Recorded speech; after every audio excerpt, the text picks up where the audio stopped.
আসসালামু আলাইকুম। এটা হচ্ছে অ্যাটম ভার্বের পার্ট 2। তো আমরা পার্ট 1 এর অ্যাটম ভার্বের বেস ফর্ম নিয়ে আলোচনা করেছি। আজকে আমরা অ্যাটম ভার্বের এস বাই এস নিয়ে আলোচনা করব, অর্থাৎ কখন ভার্বের সাথে এস বাই এস যুক্ত হয় এই নিয়ে আমরা অ্যাটম ভার্বের রুলস আলোচনা করব। তো যারা 1 নম্বর ভিডিওটি দেখেননি তারা অবশ্যই 1 নম্বর ভিডিওটি দেখবেন। আর আজকে হচ্ছে 2 নম্বর ভিডিও। আর যারা নার্সিং এ ভর্তি পরীক্ষা দিবেন তারা আমাদের অবশ্যই হোয়াটসঅ্যাপ গ্রুপে যুক্ত হবেন। সেখানে আপনাদের এগুলো পরীক্ষা নেওয়া হবে। আর আমাদের এই ক্লাসে ফ্রিতে নার্সিং এর সকল প্রস্তুতি নেওয়া হয়। তো ক্লাসটি শুরু করা গেল। তো এখন আমরা দেখতে পাচ্ছি যে কখন ভার্বের সাথে এস বাই এস যুক্ত হয়। তো এখানে বলা হয়েছে সেন্টেন্সে generally, regularly, normally, everyday, usually, always, অর্থাৎ এই যে ওয়ার্ডগুলো দেখতে পাচ্ছেন এই ওয়ার্ডগুলো যখন দেখবেন তখন আপনারা ওই সেন্টেন্সের ভার্বের সাথে আপনারা এস বাই এস যুক্ত করে দিবেন। যেমন এখানে দেখেন বলা হয়েছে যে he get up 6 o'clock every morning. তো এখানে আপনারা এভরি আছে, এই যে এভরি। তো এভরি থাকার কারণে এখানে গেটের সাথে এস অর্থাৎ ভার্বের সাথে এস যুক্ত হয়েছে। আবার ২ নম্বরে দেওয়া আছে যে হি অলওয়েজ, এখানে দেখো অলওয়েজ আমরা জানি, এই যে উপরে দেখো এখানে অলওয়েজ দেওয়া আছে, এই যে অলওয়েজ, এখানে অলওয়েজ দেওয়া আছে, দেখতে পাচ্ছেন আপনারা অলওয়েজ। আর তাছাড়া হচ্ছে সেলডম, অকেশনালি, ডেইলি, অর্থাৎ এই সকল ওয়ার্ড আপনারা দেখলে সেটা প্রেজেন্ট ইনডিফিনিট টেন্স হয়। তো প্রেজেন্ট ইনডিফিনিট টেন্স চেনা সহজ উপায়।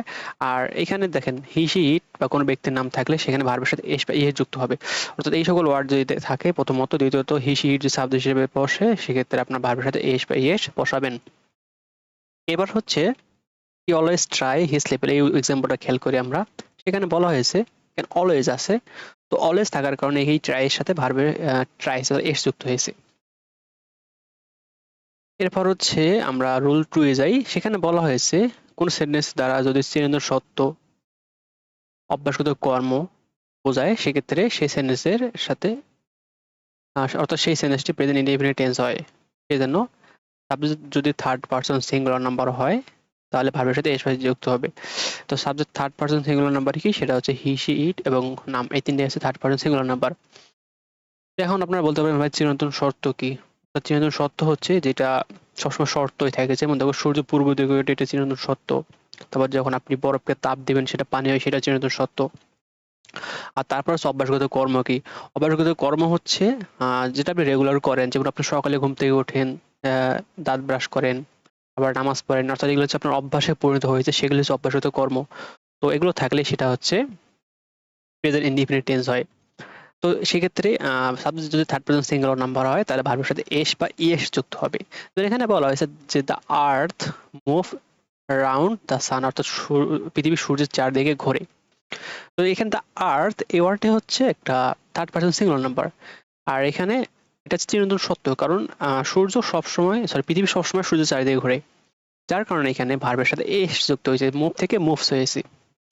তারপরে বলা হয়েছে ২ নম্বর he knows that ice float on water, অর্থাৎ আমরা সবাই জানি যে বরফ যদি তাপ দিলে সেটা পানিতে পরিণত হয়। তো এখানে এস এর ভার্বের সাথে এস যুক্ত হয়েছে। তারপর ৩ নম্বর বাক্যটা খেয়াল রাখি যে he drink coffee every morning, অর্থাৎ এভরি আফটারনুন। তো সে প্রতিদিন বিকালে সে কফি পান করে। তো এইটা তার অভ্যাসে পরিণত হয়েছে। তো এই কারণে ড্রিঙ্ক এর সাথে এস যুক্ত হয়েছে, কারণ সাবজেক্ট হচ্ছে থার্ড পারসন সিঙ্গুলার নাম্বার। আপনারা বলতে পারেন থার্ড পারসন সিঙ্গুলার নাম্বার কি কি, সেটা হচ্ছে দেখো হি, শি, ইট আর হচ্ছে নাম, কোনো কিছুর নাম, এইগুলো হচ্ছে থার্ড পারসন সিঙ্গুলার নাম্বার।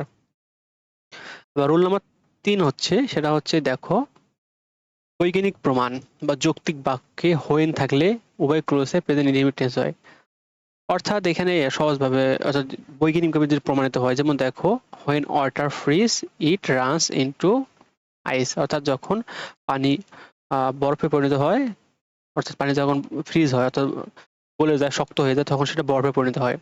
তো এখানে দুটা বৈজ্ঞানিক প্রমাণ বা বৈজ্ঞানিক সত্য দিছে, এই কারণে হোয়েন আছে, প্রথমত হোয়েন আছে। তো হোয়েন থাকলে দুই দিকে আপনার একই টেন্স হবে, অর্থাৎ প্রেজেন্ট ইনডিফিনিট টেন্স হবে। এই কারণে এখানে ইএস যুক্ত হয়েছে, এখানে এস যুক্ত হয়েছে। তারপর ২ নম্বর বলা আছে iron become red when we hit it, অর্থাৎ যখন আমরা লোহাকে তাপ দিই তখন সেটা লাল হয়ে যায়। তো এখানে একটা বৈজ্ঞানিক সত্য প্রমাণ বুঝাইছে, যার কারণে এইদিকে হচ্ছে বিকামের সাথে এস যুক্ত হয়েছে। তারপরে লক্ষ্য রাখি আমরা যে when he see me, he feels she, তো যখন সে আমাকে দেখলো সে লজ্জা পেলো। তো এটা যুক্তির বর্ণনা দেখা হয়েছে এখানে হোয়েন দ্বারা। অর্থাৎ এইদিকে যে একটা মনে রাখবো, এইদিকে যে টেন্স দেওয়া আছে হোয়েনের অপরদিকে একই টেন্স হবে, অর্থাৎ এইদিকে যদি প্রেজেন্ট ইনডিফিনিট টেন্স দেওয়া থাকে এইদিকে প্রেজেন্ট ইনডিফিনিট টেন্স হবে। Shortcut technique. তো আজকে এই ভিডিওটা এই পর্যন্ত। তো এই ভিডিওটা আমি শুধু তোমাদের শিখাইলাম যে কখন ভার্বের সাথে এস বা ইএস যুক্ত হয়। তো এরপর আমি শিখাবো আরো অনেকগুলো রুলস আছে, যেমন এখানে আমরা আমরা আমাদের দুইটা টপিক শেষ হলো, সেটা হচ্ছে রাইটিং ভার্বের। এক হচ্ছে ভার্বের সাথে কখন বেস ফর্ম বসাবো, আর দুই নম্বর হচ্ছে কোন ভার্বের সাথে এস বা ইএস যুক্ত হবে। আর বাকি যেগুলো চারটা টপিক সেগুলো আমরা পরবর্তী ক্লাসে শিখবো। তো আজকের ভিডিওটা এই পর্যন্ত। ধন্যবাদ সবাইকে।